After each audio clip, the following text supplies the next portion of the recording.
ॐ अज्ञानतिमिरान्धस्य ज्ञानञ्जनशलाकया चक्षुरुन्मिलितं येन तस्मै श्रीगुरुवे नमः। हरे कृष्णा।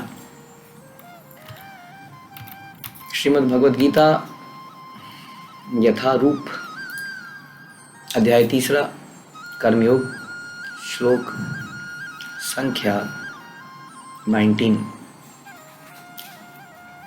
तस्मादसक्तः सततं कार्यं कर्म समाचर असक्तो ह्याचरन् कर्म परमाप्नोति पुरुषः।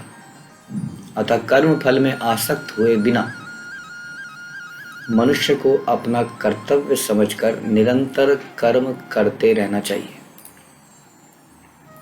क्योंकि अनासक्त होकर कर्म करने से उसे परम की प्राप्ति होती है। तो हम कुछ दिनों से, जैसा हमें ज्ञात है कि कर्म योग के बारे में सुन रहे हैं, भगवान बता रहे हैं कि कर्म योग का वास्तविक मतलब क्या है। आज उसकी फर्दर अभी थोड़ा हम और डिटेल के अंदर जा रहे हैं।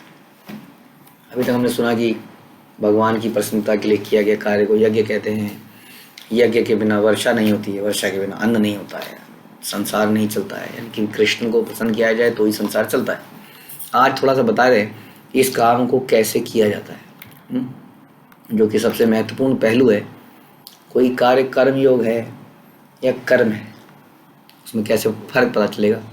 हम कई बार चर्चा करते हैं कि कार्य करने की इंटेंशन से उसमें अंतर आता है। कार्य सेम हो सकता है, वही खाना बनाना पाप कार्य भी हो सकता है, वही खाना बनाना यज्ञ भी हो सकता है। उसी तरह हर कार्य में। तो यहाँ भगवान बता रहे हैं, अतः कर्म फल में आसक्त हुए बिना। जब हम किसी कर्म को करते हैं तो उसका फल मिलने की हमें उम्मीद लगी रहती है, क्योंकि हम देखते हैं कि इसको प्राप्त करने के लिए हमने मेहनत करी है। तो हमें लगता है क्योंकि मैंने मेहनत करी है तो इसका फल किसको मिलना चाहिए, मुझे मिलना चाहिए।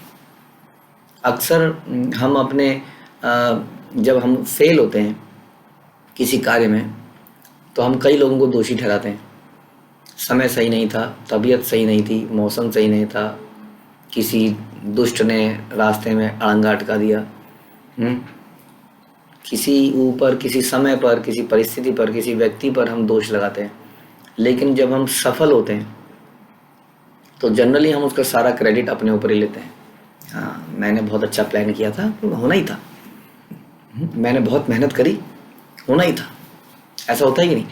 जबकि कई बार कोई कार्य टीम वर्क में भी करा जाए तो भी अंदर से हृदय कहता है, यार तू नहीं किया, तू नहीं होता तो होता नहीं है काम।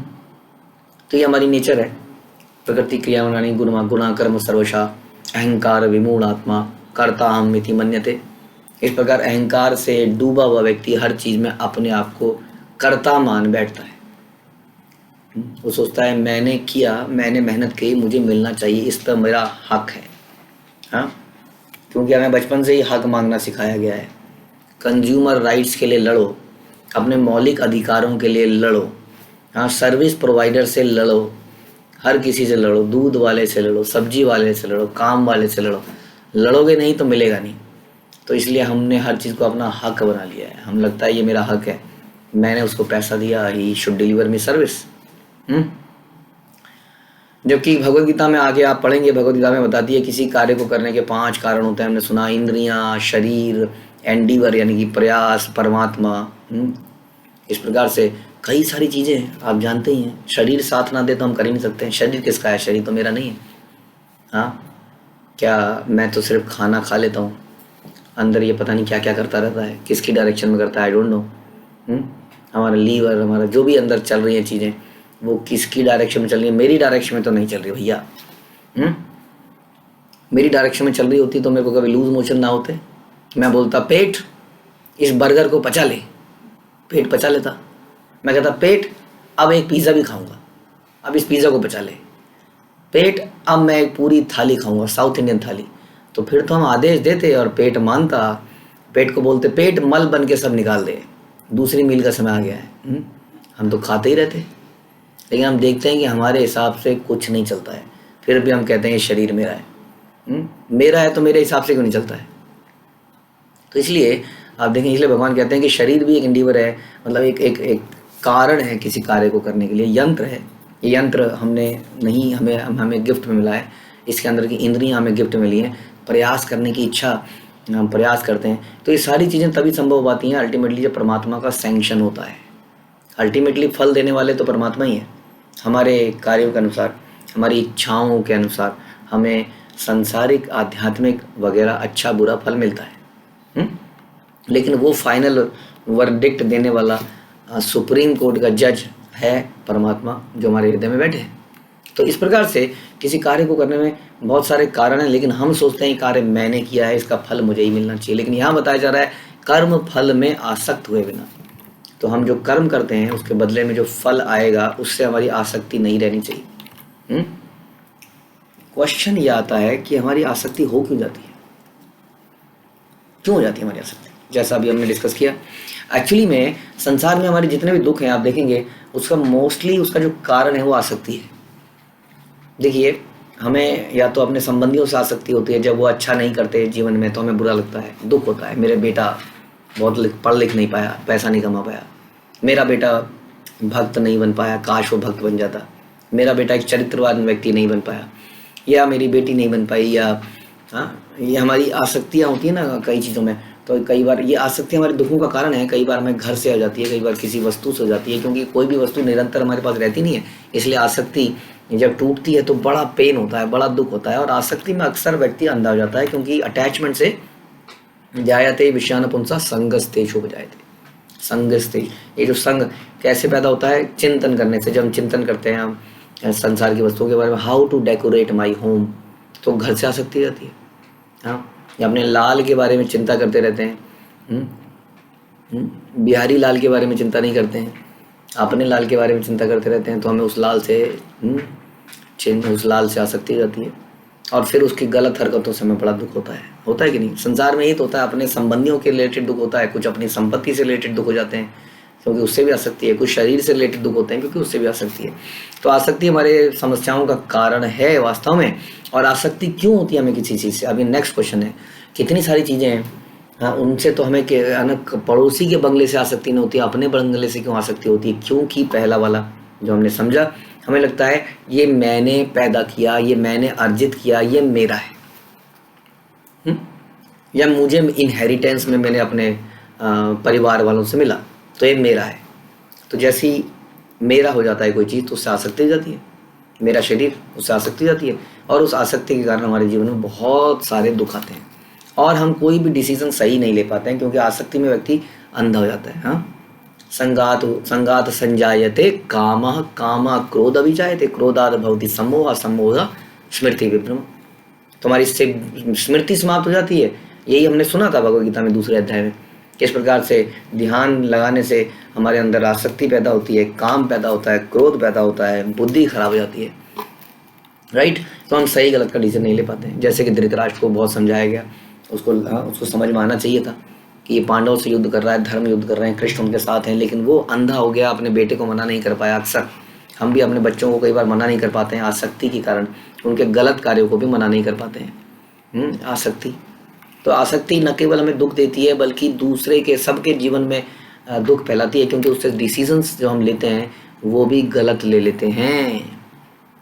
हम अपने को कभी गलत नहीं मानते हैं, हमें हमेशा दूसरा ही गलत लगता है। कितनी अजीब सी बात है। तो यही कारण है हमारे गलत डिसीजन लेने का और हमारे दुखों के कारण का, जो यहाँ पे बताया जा रहा है। तो ये हम डिस्कस कर रहे थे कि अटैचमेंट क्यों होती है, when there is a feeling of this is mine. Mine की फीलिंग क्यों आती है? क्योंकि हमें ऐसा लगता है कि हमने इसको अर्जित किया है, इसके कारण से। तो क्या करना चाहिए हमें क्या अनासक्त हो जाना चाहिए हर चीज़ से? नहीं, अनासक्त हो जाना हमारे बस की बात नहीं है, क्योंकि हम एक जीव हैं। हमें आसक्ति पैदा करनी होगी भगवान से, भगवान के धाम से, भगवान की भक्ति से और भक्तों से। इस प्रकार से शास्त्र यही बताते हैं कि ये वाली आसक्ति हमें भगवान के धाम में ले जाती है। तो जब बोला गया कि हर प्रकार से कर्म फल में आसक्त हुए बिना, इसका मतलब ये हुआ किसी भी भौतिक फल से आसक्त हुए बिना। हम भक्ति करते हैं, भक्ति में भी हमारी ये आसक्ति है कि भगवान मुझे और सेवा देंगे, because we are attached with Krishna. तो that attachment is totally different, that आसक्ति इज टोटली डिफरेंट, वो हमें धाम लेके जाती है। यहाँ पे हम बात कर रहे हैं संसार में जो हम कर्म करते हैं उसके फलों को भोगने का प्रयास मत करो, इसलिए बोला अतः कर्म फल में आसक्त हुए बिना। मनुष्य को अपना कर्तव्य करना चाहिए। अब भला जी, जब मैं आसक्त ही नहीं हूं तो मैं क्यों काम करूं? बताइए, आदमी क्यों काम करता है? अपने बीवी के लिए, अपने बच्चों के लिए, या अपने पति के लिए? करता है कि नहीं? कोई कर्जा उतारना है, घर चलाना है, घर खरीदना है, लोन उतारना है, वटेवर, इसलिए तो काम करता है। अब आप कह रहे हैं आसक्ति हटा लीजिए, तो किसके लिए काम करें फिर? यही समझना है कि हम जब ये समझते हैं कि कृष्ण की प्रसन्नता के लिए मुझे जीना है, तो हम अपना परिवार भी चलाते हैं, लेकिन कृष्ण की प्रसन्नता के अनुसार चलाते हैं। फिर मेरी प्रायोरिटीज बदल जाती हैं। जैसे जो व्यक्ति अपने को बड़ा घर लेने के लिए करता है, हो सकता है वो 10 घंटे काम करे, 12 घंटे काम करे, 14 घंटे भी काम करे, क्योंकि उसकी प्रायोरिटीज डिफरेंट है। लेकिन जिसकी कृष्ण भावना में की प्रायोरिटीज है, वो उतना काम करेगा जिससे उसकी भक्ति हैम्पर ना हो जाए, क्योंकि उसका मुख्य कारण ये है, क्योंकि अपने परिवार वालों को भी भक्त बनाना चाहता है। जब परिवार वाले देखेंगे खुद तो पूरे दिन नोट कमाता रहता है और बोलता है माला कर माला कर। आप करते हो क्या पिताजी? जल्दी उठ जल्दी उठ, आप उठते हो पिताजी? तो कैसे उसको इन्फ्लुएंस कर पाएगा? हाँ, इसलिए वो खुद अपने चरित्र में उस हिसाब से जीवन जीता है कि अपने परिवार वालों को इन्फ्लुएंस कर सके, उनको भगवान का भक्त बना सके। तो इस प्रकार से अनासक्त होकर काम करता है। पहले वाला था कि मेरे पत्नी अच्छे कपड़े पहने, ज्वेलरी अच्छे पहने, हमारे पास घर बड़ा हो, हमारे पास कार अच्छी हो, इत्यादि। दूसरे वाला इसलिए कमा रहा है ताकि इनकी देह की ज़रूरतें पूरी हो सकें, और इतना कमाएं कि वो भक्तिमय कार्य कर सकें, कुछ डोनेशन दे सकें भगवान को, ट्रैवलिंग यात्राओं में जा सकें, कुछ 3 टाइम का खाना खा सकें, घर में एक मंदिर बन सके, बस ज़्यादा ज़रूरतें नहीं होती हैं, इसलिए वो कुछ कमाता भी है। और कभी कभी इस कमाने के प्रोसेस में उसको ज़्यादा धन भी मिल जाता है, उससे कोई प्रॉब्लम नहीं है। हाँ, कभी कभी व्यक्ति 8-10 घंटे काम करके ही बहुत अर्जित कर लेता है उसके पूर्व जन्मों के कर्मों के अनुसार, तब वो उसको भी स्वीकार करता है और उसको भी सेवा में लगा देता है। इस प्रकार कहते हैं अनासक्त होकर कार्य करना। क्योंकि जब वो अनासक्त होकर कार्य करता है तो उसको परब्रह्म की प्राप्ति होती है। जिस प्रकार अर्जुन जो है अपने लिए नहीं लड़े, आपने बहुत डिटेल में पहले और दूसरे अध्याय में सुना किस प्रकार अर्जुन कह रहे थे कि नहीं मैं नहीं लड़ूंगा, इससे अच्छा तो मैं जंगल में चला जाऊंगा, भीख मांग लूंगा, लेकिन क्यों लड़ूं मैं, इस राज्य का मैं क्या करूंगा, इस तरह में बोलते हैं।